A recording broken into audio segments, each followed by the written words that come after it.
how's it going, guys? Stonewall here with Raised by Sharks.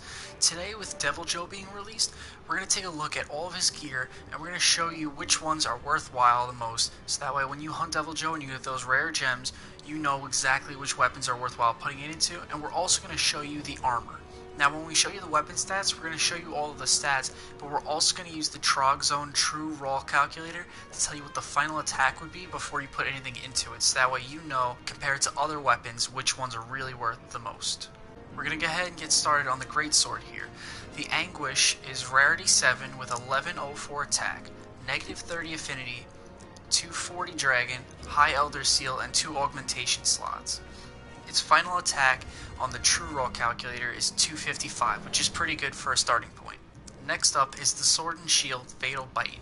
It's got 308 attack, blue sharpness, negative 20 affinity, 210 dragon, high Elder Seal, and 2 augmentation slots.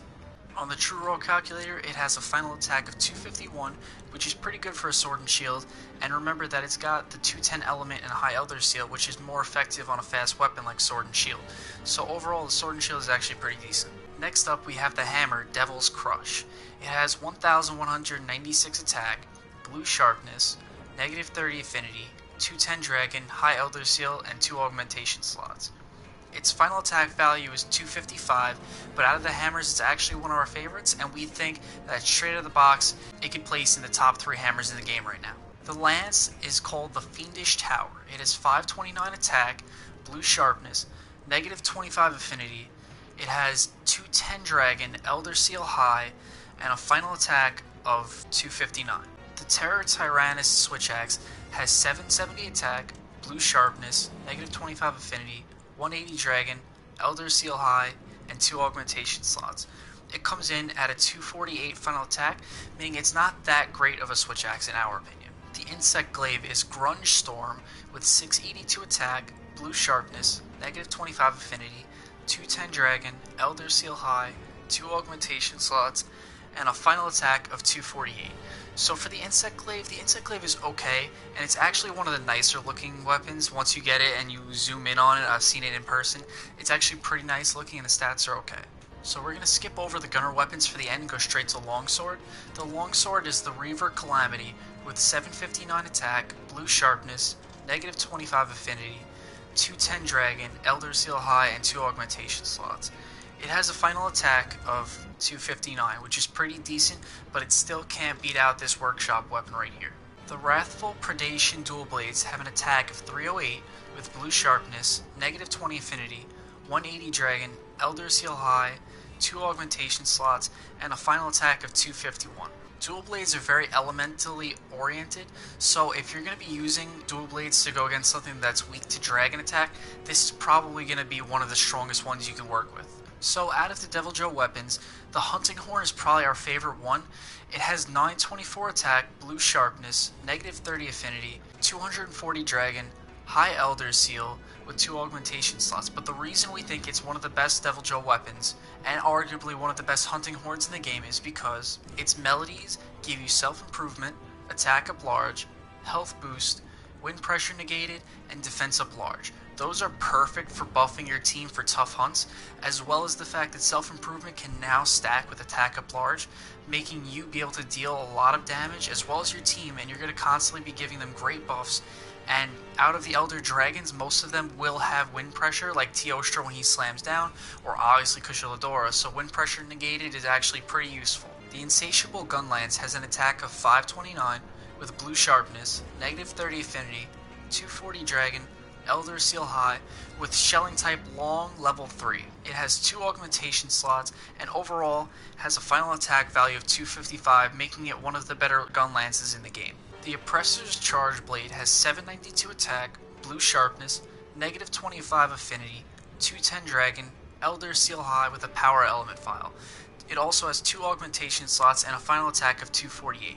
Overall, this Charge Blade is okay. I mean, it's kind of worth getting, but we would say if you have like only 1 or 2 Deviljho gems, it probably wouldn't be one of the first ones that we would make. The Villainous Brace Bow has an attack of 276, negative 25 affinity, 210 dragon, high Elder Seal with the coatings of close range, power, and poison, with 2 augmentation slots. Its final attack value comes in at 216, and we would say that this is probably not one of the better bows in the game. While it has the coatings that you would like, the poison coating jewel is the least rare out of all of them, so you would have liked to have seen close range power and one of the other statuses, that way you can get an extra status on there easily. Also, the stats could be a little better. Overall, if you're new to bow and you're just looking for something and you had the parts, I would say give it a shot, but there's definitely better bows out there. The Dark Devourer heavy bowgun has an attack of 345, negative 25 affinity, no element, high deviation with 3 mod slots, Wyvern Heart, and 2 augmentation slots. Its ammo types are all 3 normal, piercing, spread, and sticky level 3, cluster level 2 and 3 as well as level 2 sticky. You have poison level 2, sleep level 1 and 2, exhaust level 1 and 2, dragon, slicing, wyvern, demon, and trank. Overall, I would not recommend this heavy bowgun. Wyvern Heart is outclassed by Wyvern Snipe. You have high deviation, which is a big negative, as well as the negative affinity being a bigger impact on a heavy bowgun, because heavy bowgun relies on critical builds, and also the ammo types aren't specialized enough. For a heavy bowgun to be good, you need a specialized build, such as a pierce build, or a spread build, or a bomb build. This doesn't have enough of any of the ammo types for it to be good. It's decent variety, but it doesn't specialize in anything enough for it to be worthwhile, and definitely not enough to make up for the bad stats. I will say, however, though, that the name and design of the gun is magnificent. The light bowgun is the Devil's Madness. It has 299 attack, negative 25 affinity, no element, high deviation again, 3 mod slots with Wyvern Blast, and 2 augmentation slots. The ammo types are very similar to the heavy bowgun, with all 3 normal, piercing level 3, spread level 3, sticky 1, 2, 3, poison 2, sleep 1, exhaust 1 and 2, dragon, slicing, demon, and trank. Although I will say, the light bowgun, in my opinion, is slightly better. You're going to need an ammo up ability, because if you use any of these, you're going to reload after almost every single shot. The ammo capacities are very low on this gun. But the stats are okay with the final attack of 216, and the ammo types are okay for a light bowgun.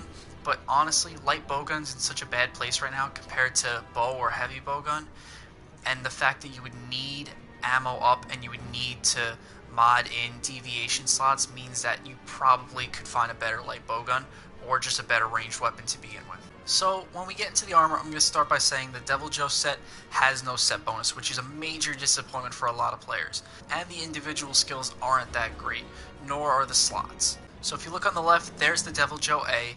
The helmet has Part Breaker and Handicraft with a small slot. The chest has Speed Eating and Handicraft with a medium slot.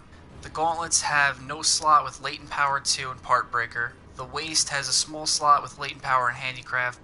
And the leggings have no slot with Speed Eating 2 and Part Breaker. Overall, you're not going to get much out of the Deviljho A unless you were using it for a Speed Eating part for some sort of Valhazak build. Now there's the Deviljho B on the left. The helmet's got more versatility with a large slot and a small slot in Part Breaker, but you'd still use Dragon King over it in my opinion. The chest piece has a large slot with Speed Eating. The gauntlets have a medium slot with 2 Latent Power, and Latent Power isn't that great. The waist is a large and a small slot with 1 Latent Power. You might use that just for the versatility with the jewel slots. The leggings have 2 Speed Eating with 2 small slots. So overall, I would honestly, out of 10, rate the armor for the A like a 3, and the B like a 3.5. The armor is not that good, and overall, the weapons are okay. The weapons that were most worthwhile were the hammer, the hunting horn, and the dual blades. The gun lance, sword and shield, and greatsword are okay, they're not too far behind. Overall, these 3 though that I specifically mentioned, I would rate like a 9 out of 10, and the rest of the weapons overall, I would combine their overall rating for about an 8 out of 10, with the armor again being a 3 and a 3.5 out of 10. The armor is not very good, the weapons are pretty good, but again, most of the weapons, the thing that I was disappointed in, is that most of the weapons are outclassed by weapons that are already in the game. That's all we have this time for the Deviljho gear, guys. Thanks for watching. If you liked what you saw, please leave a like and subscribe to Raised by Sharks. We have more coming this week, so pay attention to our channel, and we're looking forward to the spring update.